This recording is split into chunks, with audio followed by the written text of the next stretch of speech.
చేసుకోగలుగుతారు.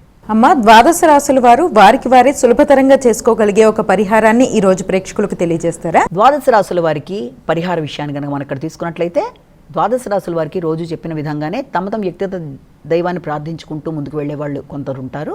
దాంతోపాటుగా అవకాశము, ఆసక్తి అన్నీ కూడా అనుకూలంగా ఉన్నట్లయితే తప్పనిసరిగా ఈ రోజున గణపతికి పూజ చేయడం, ముఖ్యంగా గణపతికి చేసే పూజా విధానంలో గణపతికి సంబంధించిన స్తోత్రాలు కానీ, గణపతి యొక్క నామాలు కానీ, గణపతి అష్టోత్తరాలు, శతనామావళి మొదలైనవి చేయడం.